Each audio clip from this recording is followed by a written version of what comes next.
I would like to open now the floor for any comments or questions from the audience.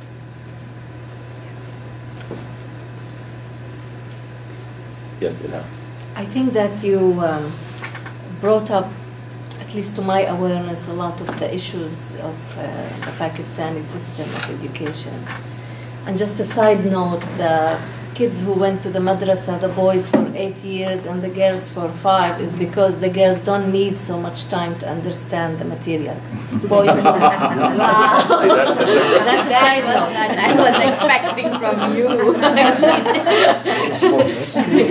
Yeah, women does not need to be educated as like boys. Wow, great. But seriously, I asked you yesterday, like, where do you see some light?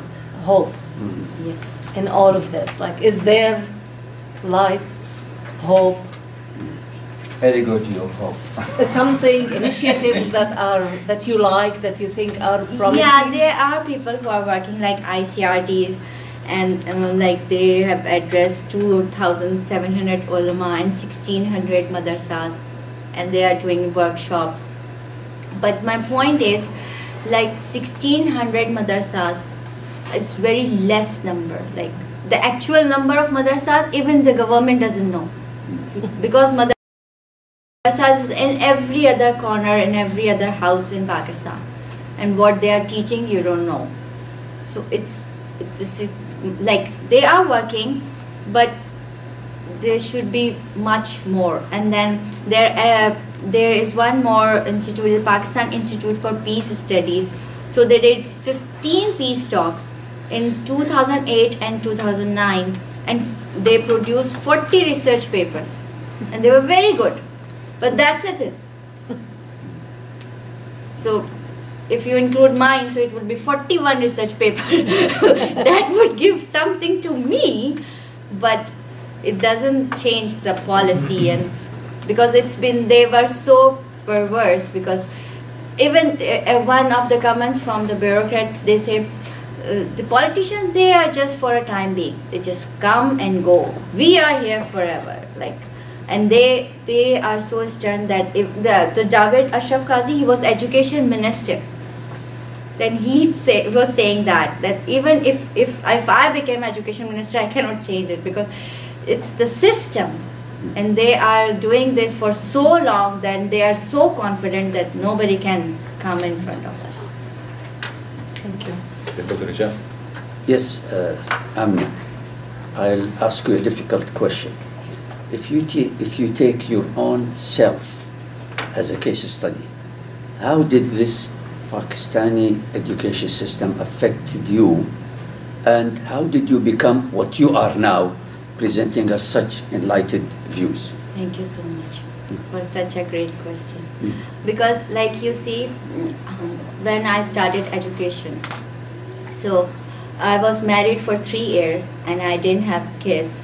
So what I would do, because when you have difficult times, you know God, you know. So I went to madrasa, like I researched different madrasas. First I went to Barelvi madrasas, because my background was Barelvi. And then I said, no, they are wrong. So Al-Hadith are more good. It was 1997. So I joined Al-Hadith madrasa. I studied there. I was very orthodox person. Like, well, for 1 year, I didn't have a TV in my house. And I was completely conservative, traditional. And then after graduation from the madrasa, I joined Karachi University. And there I meet a professor, his name is Ahsanul Haq. He also came to IIIT, I told. He met on the senior Alwani. And then he is like very close to me. And you see, the thing in Pakistan, he doesn't work at all. Because his views, once the president of Pakistan, Mamnoon Hussain, like he offered him some position. So I said, why, sir? Why didn't you join and took that position? He said, when I went to a meeting, nobody even shakes hands with him, because even though I replied, sir, you look so Maulvi, like he has long beard and he's very fat, and because they knew his thoughts. So when I went to the Karachi University, I met this professor, and I was completely orthodox. And in my class, there were guys who had 10 years of madrasa education. So some of them, and then he was teaching Hadith and Quran, some sections of Hadith and Quran, and most of them he says that music is halal and you can have wine as a medicine. And I was the one standing in the class, no, we cannot do that, music is completely haram, and these kind of things. So he sparked the questions, and I wanted the answer. So when I completed the masters, I got this professor, Dr. Shakil Lodge, and he was there. And then I found in the libraries, I found Dr. Fazlur Rahman. So through John Esposito's books, and then Fazlur Rahman was completely different, you know, his views. I found Sir Syed Ahmad Khan, and so they completely transformed me. And then I saw Dr. Shakil Lodge was there, and he was, you see, students used to tell me, don't go to him, like he is not us, like he is different, he is not Muslim kind of. So I replied, oh, do you know how Muslim I am? Like, you don't know, like, because I was wearing this hijab and they call it burqa, so they think I'm a very pious Muslim. But in fact, my mind was changed. So that's why I went to this professor. And then that's how. And then he was assassinated. I was with him. I got the bullet shot and all that story. And then I came to Scholars at Pittsburgh. I'm sorry. When I used to write to John Esposito, my friends used to tell me, you cannot even speak English, and you are writing to John Esposito, and how? And then he came to meet me at Harvard. I hardly spoke because I could not speak that fluently. So, but that was a great journey. Yeah. But how was your primary school and my primary school? Yeah, my primary school was non-elite school because I belonged to a lower middle class family.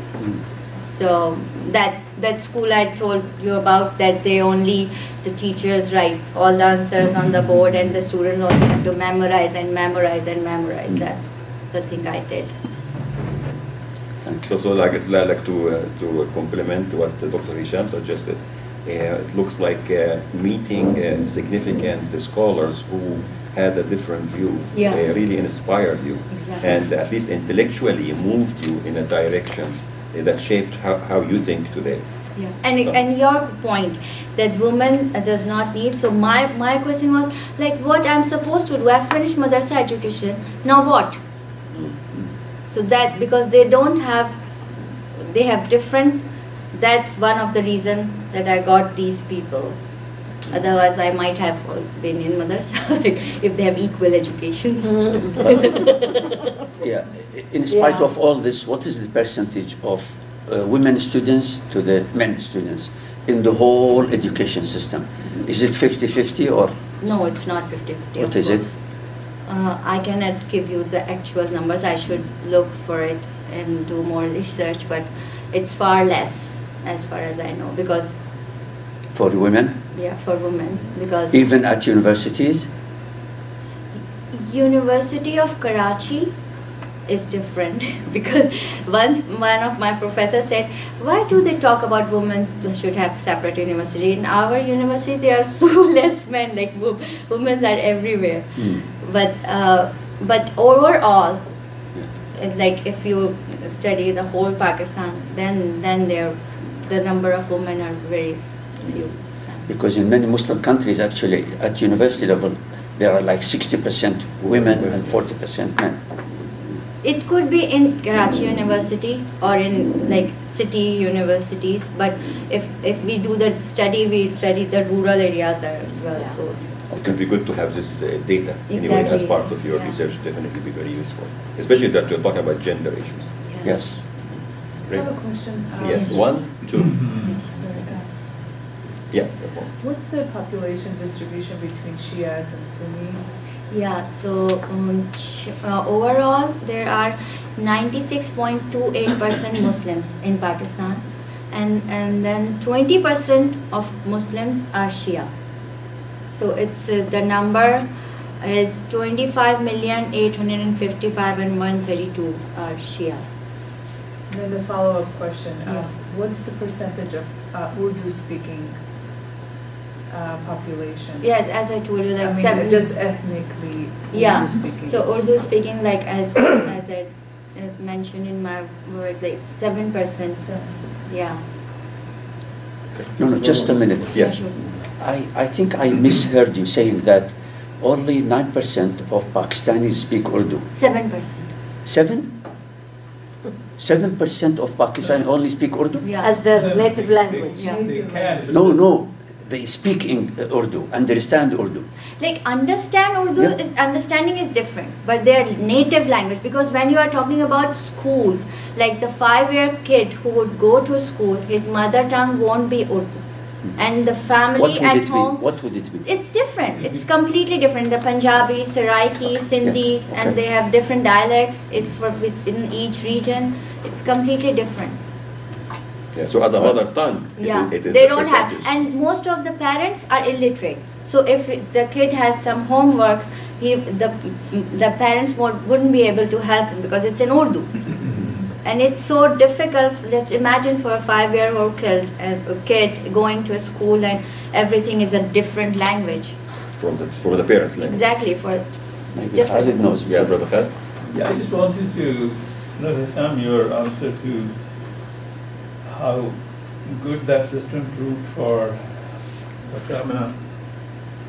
I'm one example. I'm a product of an English medium school system in Pakistan. Then I went to a missionary school, run by the missionaries. What kind of missionary? The Catholic? Christian, Catholic. Catholics. Catholic missionaries. Hmm. And then I went to a cantonment public school because Amna did talk about all these different types of schools. And that, you see, diverse or different education systems I went through. And then I think I was better prepared to face the world. Then I lived in England and in Russia and in Norway and in Middle East, and I competed with the world. So this combination, we have to find that combination of education, so which is the best one, because the basic talent is there. Of course. The really good talent. So, but we would like to hear more, for where's the your vision of the silver lining, how we could really see Of course. where is the silver lining? What do you see about it? I mean, where do you see the silver lining? That how it could improve? Yeah. Yes. Yeah. If the government, like, they have to, as Parvez Woodbury has mentioned in one of his articles, that we have to universalize the education curriculum. Because, like he says, like 2 + 2 is always 4. Whether you don't need a Pakistani education, like Pakistani science. Like I wanted to show you these books which I forgot. The biology books is full of Quranic verses. We don't need, he says, we don't need a Pakistani Islamic science. And besides, all the 20% schools which he is a product, one of the product is in front of you, like they can compete internationally everywhere. Their students are very enthusiastic. They say, I got all straight A's, I will be in a good Western university. It's not a big deal. But like students like me, or those 70% students, because of the English, the main issue is English and the quality education.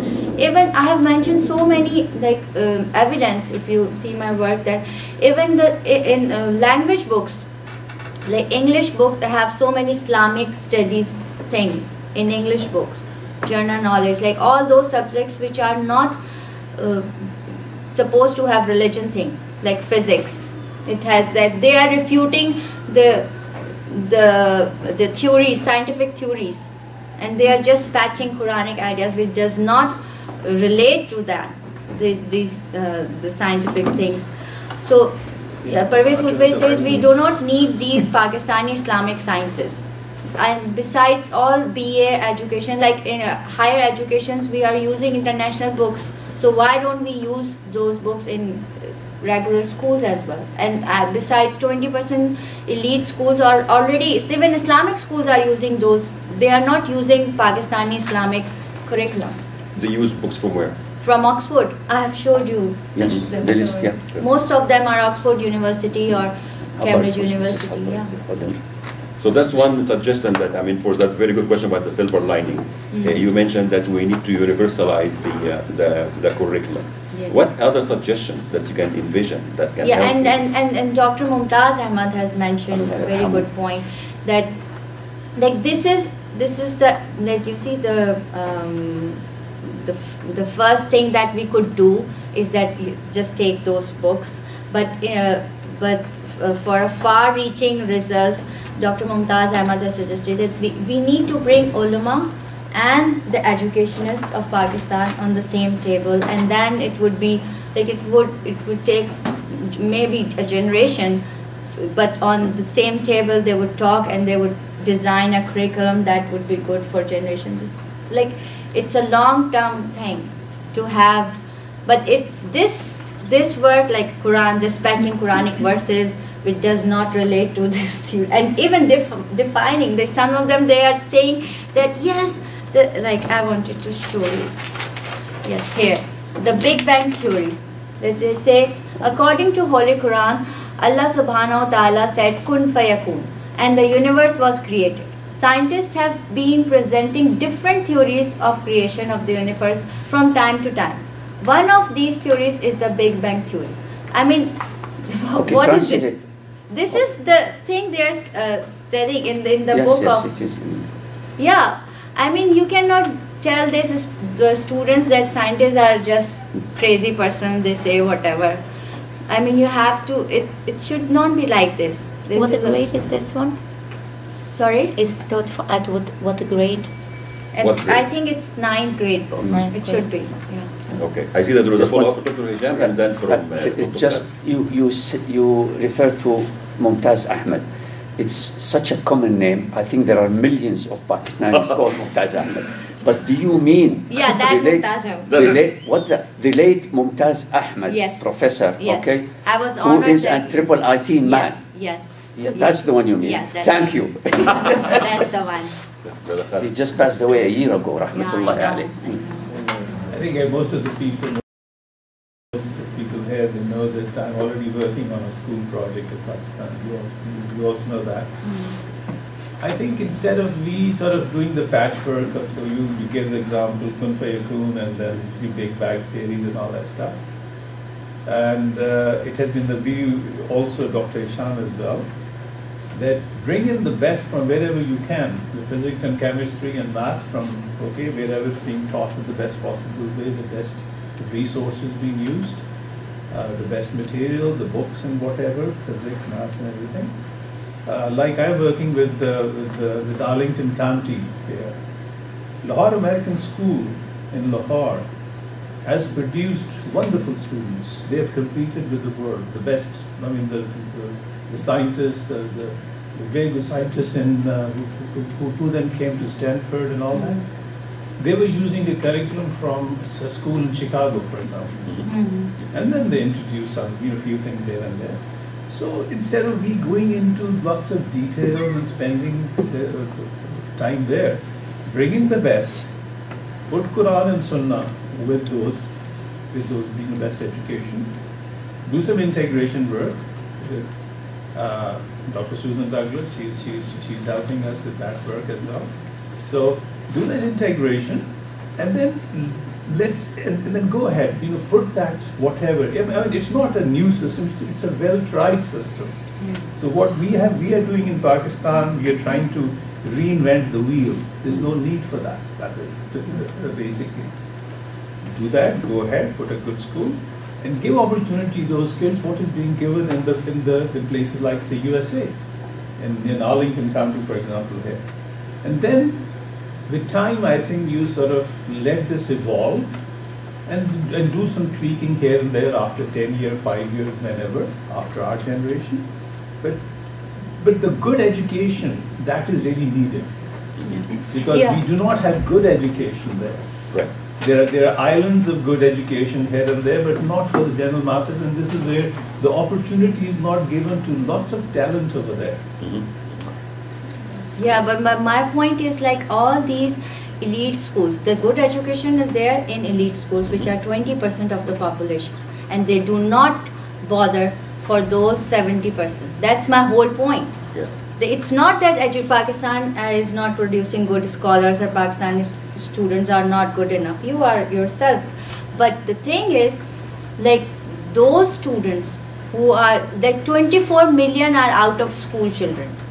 Can you imagine like what would be their future? Definitely. And I would say and even, I'm sorry, yes. even like those students who graduates, like do their BA and masters, they don't get jobs. I was just reading in the morning, it was 3.5 million jobless persons in Pakistan. And if you include those who are not interested in their jobs, it becomes 5.3 million. Yes. To elaborate on this, just I think that one of the important elements or themes in your work that hopefully will shine through the work you're doing is how you are arguing that elitism and class, adding to it sectarianism, are in the heart of a divided educational system that leaves an excellent model like what you described, with books coming from Oxford and Cambridge, students getting the best education in excellent schools, and leaving the majority of the people in something like that picture you showed with a school that was neglected with a donkey in it. And it is, how can you bridge this? And this is one of the big things that I think that you are really making sure that it is coming out in your research. It is not just about the curriculum and what's written in it, it is about the classism, elitism, sectarianism, and how they are affecting this. But you are also suggesting, of course, that there is hope. And I want to come back to your point that you made in the recommendation about the ulama need to own the process and to own the suggestions. We need to come back, but I see there were a couple of hands came up. Yes, it was you. Okay, so 1 and 2 and 3 and 4. Oh, we got 5, and all women this time. Interesting. All right. Thank you so much, Dr. Amna. Thank you. This was very helpful. I have a little kind of like a comment and then a question. I think the issue with education, especially with children, and you did describe the poverty issue, that what is happening, and again, you will know more about this than I do, is that so often the children are ending up being unable to attend a proper school, the public school. So as a result, they are ending up being educated in this, what is called madrasa. So this is kind of like just the Islamic school that is, all over the country. And in these areas where you can see some kind of you mentioned that, the concept of exclusivity. I feel like when these topics are presented, it is very important for the audience to distinguish between the talk about the government public school curriculum and then the madrasa or the private Islamic schools curriculum. The books that you have kindly passed around, the Iqra book, while I understand that some of these books, especially if you were raised here in America and you were in the public education, I'm a special ed teacher who works in public school over here. Anyone who is not exposed to the culture will find these pictures very shocking, guns and rifles and other things. But if we look at it from a cultural concept, that's what children play with as they are young kids. So I look at all these pictures as representing of that culture. I don't look at it with the American education that we have over here. Of course, I don't think that book, Iqra, it's kind of like a private publication. I don't believe it is something that is taught through the government public school education. No. So like, I can't come and say that, the government is coming and spreading that kind of teaching, because it is something that a school can choose to use that kind of curriculum or not. The question I had is, what is the government doing to improve the quality of teachers, to redeem the education? Because as you mentioned, you mentioned a little bit about the teachers being unaccounted for, but also to improve any quality of work, you need the curriculum and then you need the teachers. So what is the government doing to improve the quality of teachers?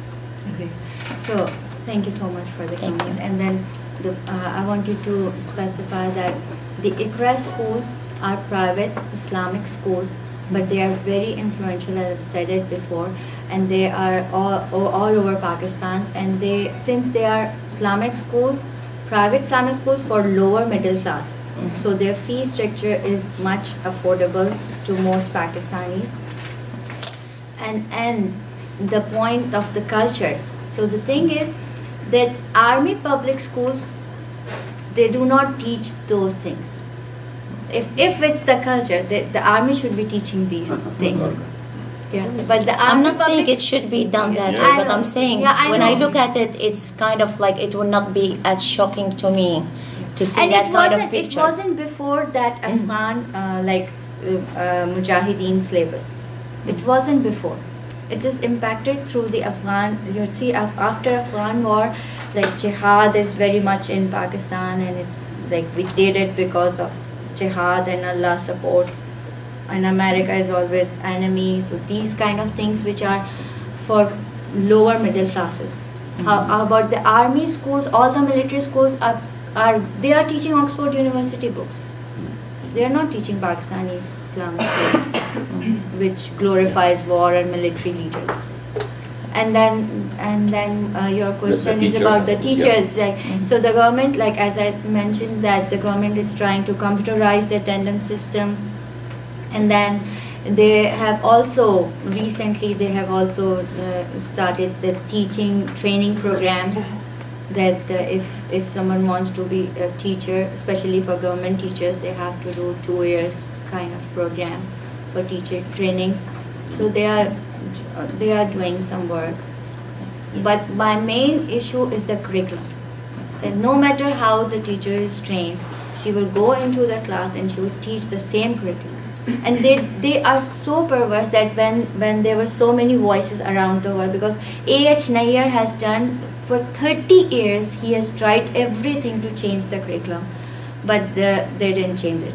And then there were others as well. I'm just giving you A.H. Nair's example. And then, so there were so many voices around the world, and so because 1995 national curriculum was more like exclusive, and it was more obvious that India is the enemy. The theme of the objective was India is enemy and all conspiracies of US, and so this was the theme. It was very obvious. So they just changed it to soften it, but it's as I mentioned, A.H. Nair's work for 2006 curriculum, which was updated. A soft version of because they were saying, oh, we have changed it, everything. Now it's perfectly good. Okay, good. Thank you.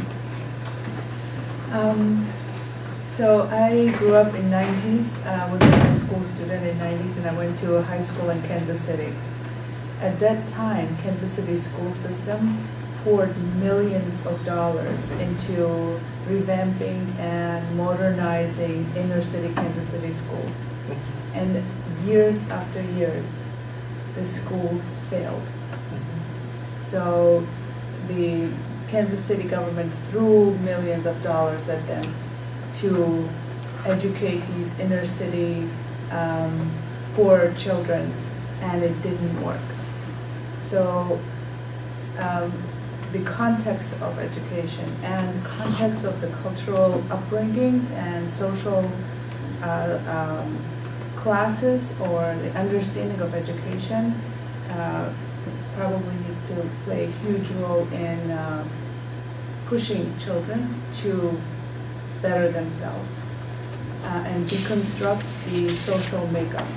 That you come from this caste, you come from this, exactly, and then you can break out of it, and that probably is part of the problem that exists in Pakistan. I know it exists in India. So, yeah, it's the same culture as India.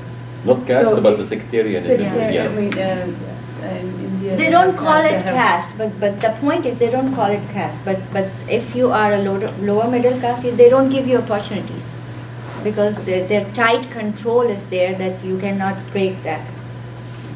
So I guess the question is that what would Pakistan need to do to encourage children who come from the poorer backgrounds to have the bigger imagination, to go further, just maybe not like you, but even kids who were in a worse situation than you. Yeah, so one of the organization is, like, people are working, but my point is they are so less, the numbers are very, so one organization is Zindagi Foundation, and he was a singer, so he started doing this, and he made this NGO. So what he is doing, that he's giving 20 rupees to each student to come to school, and it's in Karachi, it's not in rural areas. The most in the good, one of the best cities of Pakistan, like so he is giving 20 rupees each student to come to school, because their child labor and everything, so many things, issues are there. So I mean, you could give them incentives to come to school. Like in India, they have started giving food to the students. So I don't know, but the government is not serious, basically. The thing is that, yeah. May I comment on this? Yeah, and then will be number 3 with Sablat, right? Yeah, I mean, there are two things here, because one thing I talked to you about it yesterday, that there is like deficit models, where we are looking at the person, the people in poverty, and blaming them for the lack of imagination. But there are also what's called strength-based models of education, where you're really looking at what's happening that these kids are not making it. I think it's true for inner city, it's true for Pakistan, where there are structural inequalities that are keeping that status quo. And I think that's what you also said earlier when you said that it's calculated. Yeah. They want 80% of the population, or am I misunderstanding what you're saying? This is calculated, and it's not because those people lack the imagination or are not getting out of poverty, don't have the strength. It's just that some of these inequalities are embedded in the systems of education that are. Okay. Number 3 was somewhere here. Sorry, Sure. Dr. Ahmed, did you want to say something first? No, I was just. Okay. So this is still up. It just made me think this will require the blessings and consent of the ulama. It made me remember. So there is, I feel, a wide gap between the ulama and people. And one of the ways that I think about it is, I was trying to find it, but I couldn't. Recently, my aunt's elder brother passed away. This is probably last year. And we discovered through his death that he was one of the top ulama living in Karachi. What is ulama? Alim. For English. Scholar. Okay, but I'm thank you. talking about religious, specifically. Religious scholars, yeah. Religious scholar. Thank you. Yes, thank you. So, and I mean, he was so big that apparently the Maulana Taqi Usmani was a student of his. Oh. What was his name? That's what I've been trying. I want to say Sulim, Alim Suleiman. I can't remember. I'll find out. He's my he was my aunt's elder brother. And I was talking to my cousin afterwards, and he said, you know, he told me that I could not get to the burial site because all of these religious scholars had reached there, and his students had reached there first. And his own son could not get there because of the kind of people.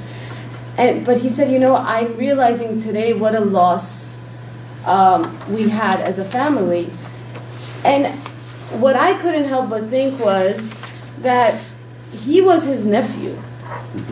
And he did not know what his uncle was doing so you see the distance between these people who have so much knowledge, but then they become, you know, in such a way so sheltered in it, in a way, and so they can't even give it. Everybody in the family knew that there was an alim, there was a scholar, as my aunts, but we didn't realize how big of a scholar. So that was one point.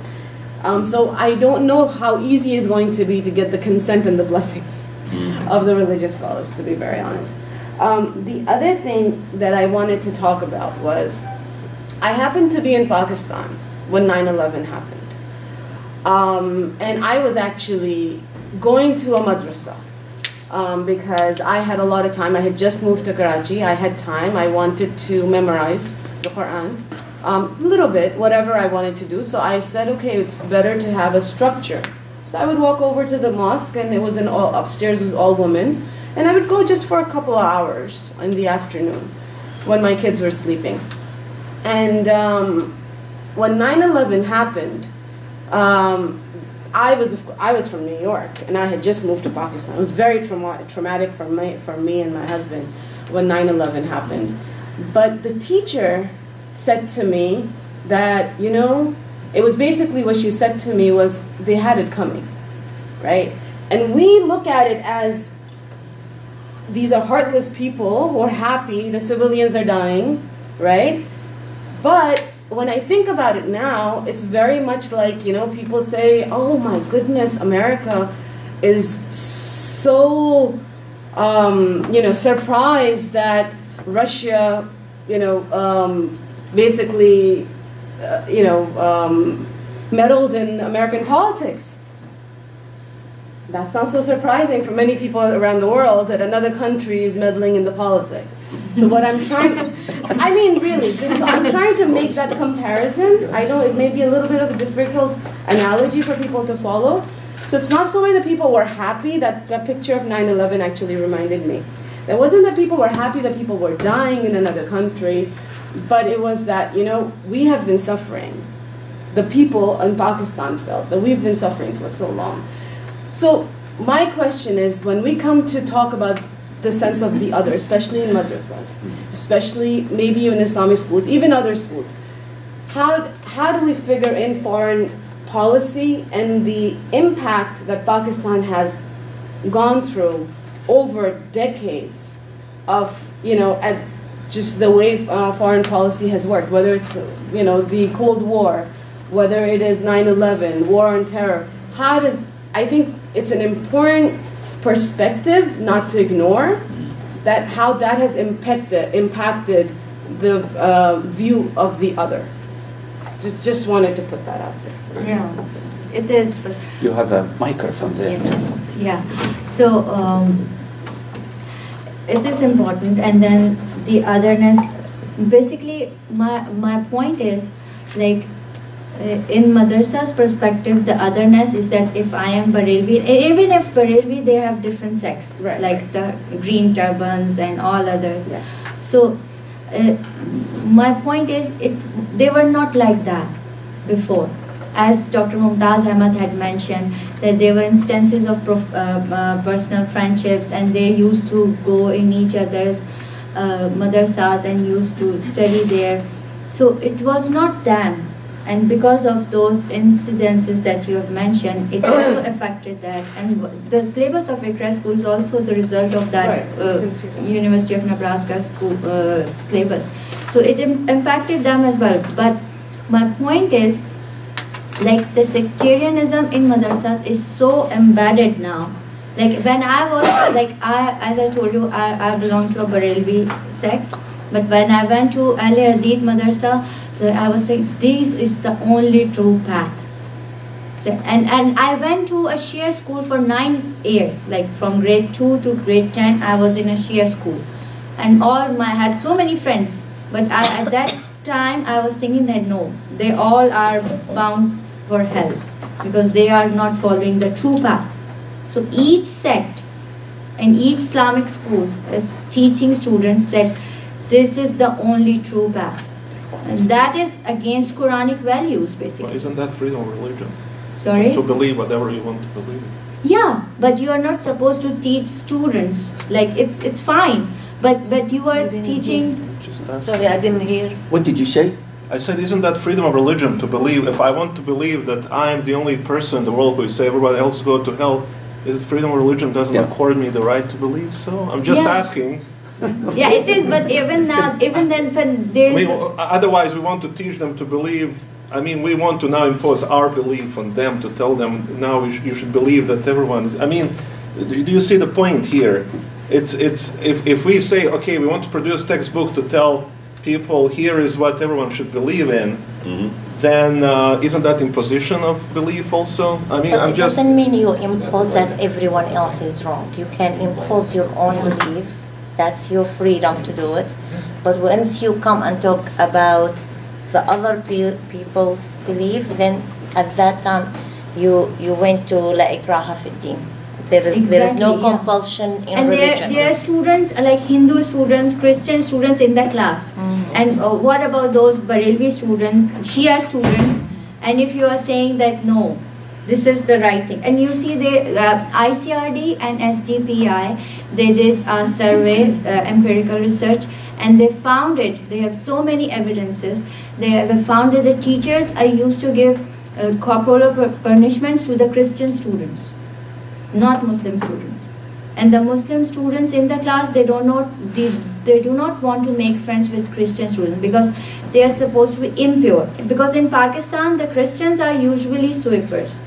And they are supposed, they say they just converted to Islam because they were like in 200 years back, I don't know when, they were Hindus and they were Dalits, they're untouchable, so they are impure. Even they converted to Christianity, and even then, so in Pakistan it's the purity is have to be Muslim, and then it's limited to be Muslim, and then not only Muslim, it has to be like Sunni, and not only Sunni, it has to be Ahl Hadith, and then the specific thing. So it's so limited, which is problematical. And the problematic part, I mean, I guess, like back to the point Dr. Ermin said, that even when you say, okay, believe whatever you want to believe, but what you're describing seems to lead to animosity, hatred, and that can lead to violence. Yeah. Now here it becomes a problematic, as you call it, problematic.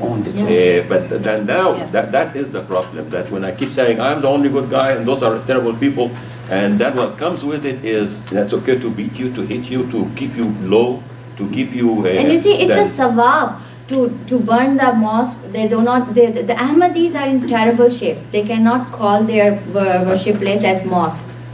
And if you are Ahmadi and you recite Kalama Tayyiba, you are supposed to go to jail for 3 years. It is the law. And then they are teaching to recite the Tawuz and Tasmiya and Kalama Tayyiba to all. So what about those Ahmadi kids? This is the point that A.H. Nayyar was making, that you are saying the Ahmadi cannot recite Kalama Tayyiba, and you are teaching the Ahmadi kid. So he would be going to jail for 3 years. So what is this? I will reset the numbers. We are 1, 2, 3. Oh, and you are 4. I will come back to you. And okay, go ahead. So the discussion earlier about the curriculum, and it follows up with that same point I made about children in poverty. But assume that you bring from Oxford all the science books, and which is probably an easy thing. 2 + 2 is always 4, whatever the language is. But when we're talking about history books, culture, social studies, you cannot bring those from Oxford and impose. We had the same experience. It's not just integrating and tweaking, and we had the same experience in Palestine, where because of the politics and the playing in the, people playing with the Palestinian curriculum, most of the topics in the social studies were very much not only distant, but really not responding to the realities and to the needs and to the authentic cultural values that were Palestinian, because they wanted the Oxford books. And they did bring the Oxford books to replace, and they called it the Palestinian curriculum. That did not work because, again, the distance between where the reality is and what we're bringing to the culture was really very wide and not acceptable.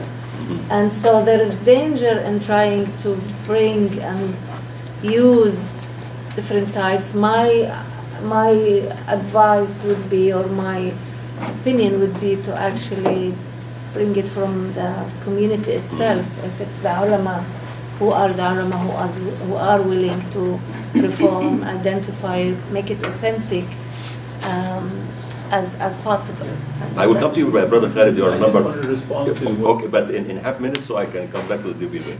Go ahead. If it's a longer one, I'll come back to you. No. It was just because it's not just the curriculum. It is the sister, she mentioned a very important point. That is the teachers' professional development. Sure, yeah. And governance and leadership. These are very important because there's recently an experiment was done in Punjab by the Chief Minister. Very good schools, everything. That experiment failed because of the leadership and governance and the teachers' training. It's not teachers' training, it's teachers' professional development. These are very important. You bring in the best curriculum, it will not work. True. Yesterday, if I may just add to this, yesterday I was in a meeting, and I'm a special ed teacher, so with our work, we have to build an individualized educational plan for each student to be reviewed every year. And I told them, the parents were so happy, this is a great plan. I told them this IEP is as good as the ink on it. Unless the teacher takes this IEP and implements it, it's nothing. So the curriculum is perfect. It's perfect. But if the teacher is not going to implement what's on the paper, it's nothing. It's both ways. It has to be both ways. You cannot have a perfect teacher with a bad curriculum. Or vice versa. Yeah, it's vice versa. Okay. Thank you so much for the presentation. While you were talking, I was just trying to visualize how the same applies to Egypt, and I was trying to see the similarities and differences. So two points actually struck my mind: classism and identity crisis. So building on what Dr. Ilham said, I kind of agree with you with that. If we just adopt British or Western education system in general and we try to impose it on the students, this is actually going to lead to nothing but just widening the gap and creating more identity crisis, which actually those people who are same in the madrasa are suffering from, which is the extremism.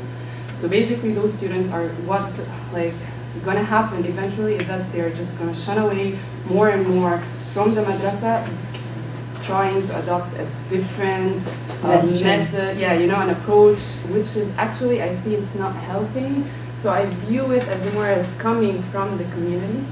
So this actually, I have a question to follow up on that point. I'm wondering about the non-governmental approaches toward adopting new methodology of education other than research-based studies. Is there any non-profit organization try to approach that? Are there any effective case studies that really happened that non-governmental organizations adopted that you can bring to our attention? Yeah, most of the NGOs, one of the NGOs, as I mentioned, is Zindagi Trust, that they are trying to improve the government schools. And at the end of the day, what happens when you are really enthusiastic and want to do something, they end up bringing their own school. So there are many schools, like private schools, but my point is it won't work for all those rural kids. It has to be government approach, because the government has the power and potential to do it. The NGOs and people investing money for even doing very good jobs. Some of the retired army persons have done a very good job, and they have established schools which are for lower class people, and some of the students have become very educated and got a good position and everything. But my point is the numbers are so less, because it has to be government who is doing this. Because NGOs are so limited. At the end of the day, they would be limited. Okay. Dr. Douglas? Thank you very much. I have so many things I could approach, but one of the ones that I would like to talk about is curriculum as an idea, as a definition, has often been something that is imposed from above, and that in the form of textbooks very often is telling students what to think versus teaching them how to think. And certainly you're a poster child for having overcome a system that did that to learn how to think, and you were fortunate to meet some scholars. Just on the example of what you mentioned about trying to undo sectarianism. One example in Islamic studies is not to tell students what to think of other people's beliefs. The principle within Islam, as far as I have understood it in my humble, opinion, is it's up to God, up to Allah subhanahu wa ta'ala who makes the cut, on the judgment day. Yeah. And so in the meantime, we have obligations as human beings to one another to treat each other with respect. And to perhaps criticize behavior. This is what, for teachers, this is like number one. You don't tell the student you're bad, you say, your behavior is out of line because, and you teach them hopefully to think and discriminate in their own kind of behavior. The other thing I wanted to address was what you mentioned about Kansas schools and reform, and one often hears this repeated that, well, we threw lots of money at the schools and it didn't work. There was no result, or there was an insufficient result in overcoming, class difficulties or something like that. First of all, the Kansas schools are still going on now, and there are kids in them, so that's one thing. And I don't mean to, I'm not trying to attack, I'm just, because it's very common to hear this. I remember once, it wasn't Angela Merkel, it was someone else who said, well, in Germany here, we tried multiculturalism and it didn't work. And I was there for 10 years, and I can tell you haven't tried it yet when it comes to education. They're still doing, in their curriculum, very rigid things back to the 50s and 60s, completely ignoring the fact that they have become a nation of immigrants and so on. So one of the critiques that often comes up with how did education reform in a place like Kansas get imposed? And who took the money? Who benefited from the money that was spent? I know from at a very intimate level, sometimes it's software companies who came in and got a big contract to do something, to implement, for example, testing. One of the other problems is de-skilling of teachers, reducing the curriculum to some kind of math and reading, scripted learning, things like this. Very little listening to the teachers, and very little bottom-up, like what you also mentioned. Listening to the people on the ground level trying to educate these kids. Trying to be creative, teaching them how to think, stimulating them to do it, taking care of the needs, like, are they coming to school hungry? What's going on at home? I mean, obviously, these are not problems that schools individually can solve, and certainly not by, throwing money at them. But so many school reform efforts have gone wrong and are going wrong as we speak in this room because the money is not being creatively and effectively applied. Perhaps you could do a lot more with much less money if teachers were listened to, for example. And I have, my whole family is full of teachers, and I'm a teacher, and I can tell you that this de-skilling is rampant. It goes back really far, too, that the idea of curriculum was, well, we have to have textbooks because they're going to tell the students what to think. We know we don't have competent teachers. So it's again, this kind of split. So it's much safer to put down a bunch of doctrine into these books and then train the teachers to teach it by memorization, bring in inspectors and have them test it for better or worse. But that does not produce an education of the kind of thing we're talking about. And while Oxford is a big name, the Oxford curriculum comes out of a long, history of British education, and I agree with you completely. It's not going to end up being suitable in bridging those kinds of gaps, and it may create some worse ones. Thank you, Dr. Thank you so Do you want much. to in the mix here? I love the thing when you said they criticize the behavior, but the issue in Pakistan is that they are criticizing the faith.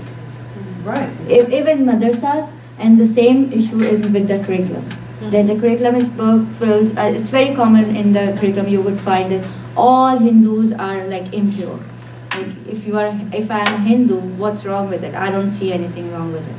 But like I had a colleague who was Hindu, and I was the only one. I'm not exaggerating. I was the only one who used to eat with her. And they used to see me and even said sometimes that you are eating with her, she's like Hindu.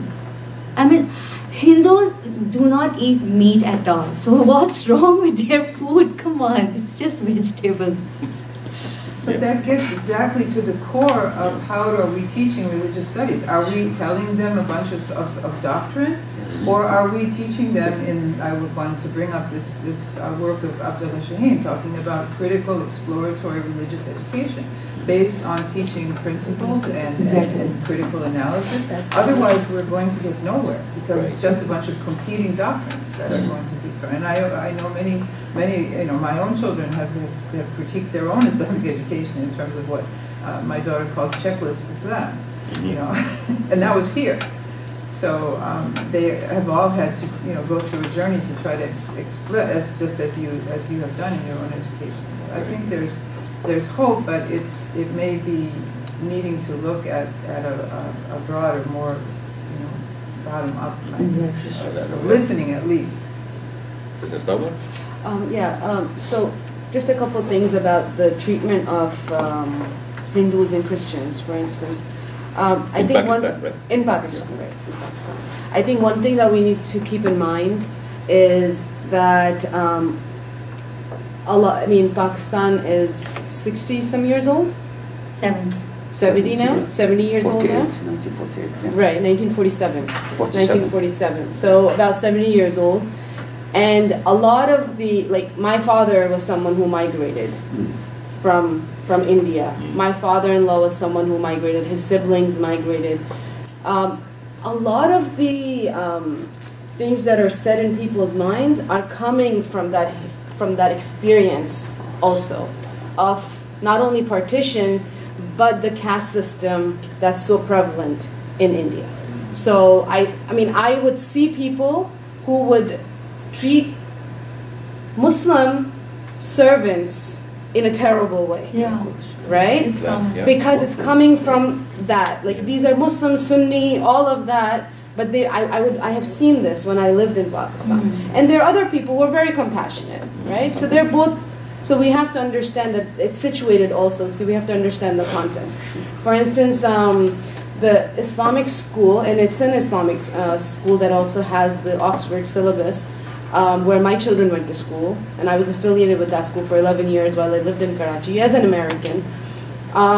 We had one Hindu family who chose to send their children, like an extended Hindu family that sent their children to this Islamic school. And my daughter's friends with them, and so there are good examples as well of these things. And a lot of nurses actually are Christian. Because, that was my experience. A lot of nurses are Christian, not to mention teachers. But coming back to the silver lining, coming back to the hope, my experience was with a mid-level private school in Pakistan. Seeing my children grow up there. And I've also done workshops for other schools, including low NGO schools, as well as low-fee private schools. To me, the silver lining comes down to we have to create a reading culture. When we create a reading culture, and it could be in English, for instance, and then we create, based on that, we create engagement, then we train teachers, obviously, to be able to engage with students on the written word. That develops critical thinking. And when we start that within a school, eventually these kids grow up, they become older, they become parents who read to their children. Eventually from that we have writers. Eventually from that we have ideas that come up. Eventually from that we have critical thinkers and people who are able to criticize and accept criticism. So really at the bottom of it all, to me, the lowest common denominator, to me, in a diverse society, in a society where you have people who speak multiple languages, whose parents, may not even speak English, to me, that's the lowest common denominator.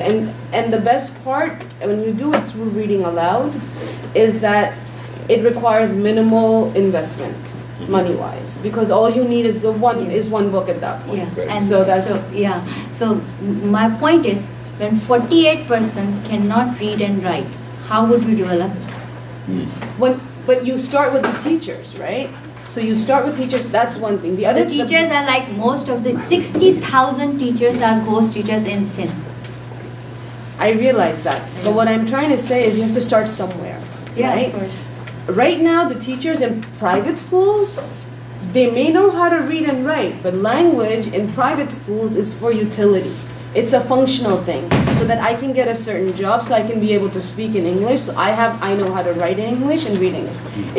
It's utilitarian that's all it is. Yeah. All of those years of education. Right? And then okay, one second. I was just asking. I'll take two final comments. You also want to say something? One second. I was trying to. I just want to organize the last 7 minutes so we can have time to do wudu and go to prayer at 12:30. So 1 minute for Brother Khalid, 1 minute for Mariam, and then you will have 3 minutes to answer. So you take notes of what they will say, and you give a collective response. 1 minute, 1 minute. I think designing an education system is to first look into the social fabric.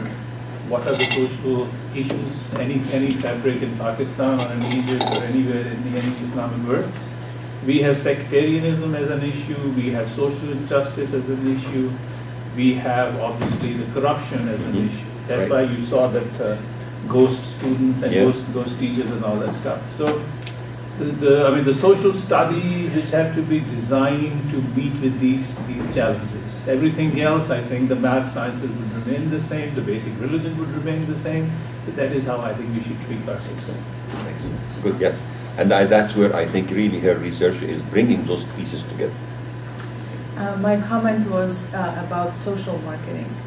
If you want to change the value system that a country holds, in this case, discriminate less, then you have to do it through social marketing, which is basically sending messages that these people are not dirty or are not taboo to sit with them.